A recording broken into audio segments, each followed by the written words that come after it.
पंचांगानुसार 25 जुलैपासून श्रावण महिन्याला सुरुवात झाली आहे. रक्षाबंधनाचा सण श्रावण महिन्यात येतो. हा सण पौर्णिमेच्या दिवशी साजरा केला जातो. भाऊ आणि बहिणीच्या पवित्र नात्याचे प्रतीक असलेल्या या सणाला बहीण भावाच्या मनगटावर राखी बांधते, त्याला दीर्घ आयुष्य आणि सुख आणि समृद्धीचा आशीर्वाद देते. यावर्षी रक्षाबंधन 9 ऑगस्ट 2025 शनिवारी आहे. सध्या सोशल मीडियावर राखीच्या रंगाबद्दल एकच चर्चा सुरू आहे, ती म्हणजे यावर्षी तुमच्या भावाला एक विशिष्ट रंगाची राखी बांधू नका, अन्यथा त्याचे जीवन धोक्यात येऊ शकते. यामागील सत्य नेमके काय ते जाणून घेऊया आजच्या व्हिडिओमध्ये. त्याआधी चॅनलवर नवीन असाल तर चॅनलला सबस्क्राईब करा, व्हिडिओला लाईक करा आणि इतर मैत्रिणींसोबत शेअर करा. भाऊ बहिणीचा सुख समृद्धीसाठी आपण अनेक उपाय करू शकतो.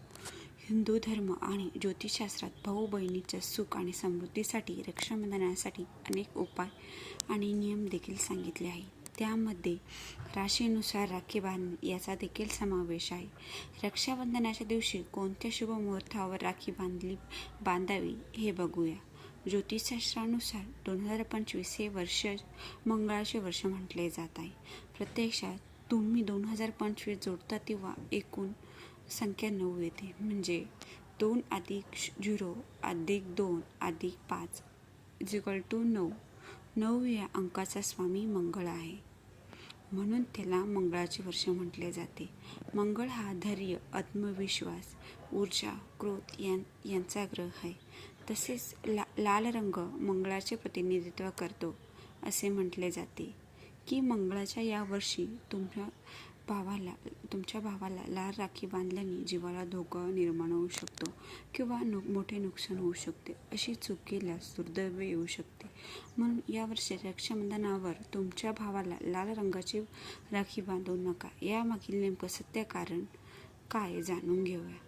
काही ज्योतिषांच्या मते लाल रंगाची राखी न बांधण्याची चर्चा इंटरनेटवर फिरत असेल, पण त्यात काही तथ्य नाही. याउलट सनातन धर्मात लाल रंग अत्यंत शुभ मानला जातो. सहसा हातात बांधला जाणारा धागा देखील लाल किंवा पिवळ्या रंगाचा असतो. भावाला लाल रंगाची राखी बांधण्यात कोणती अडचण नाही आणि चिंताही नाही न करता लाल रंगाची राखी बांधता येते.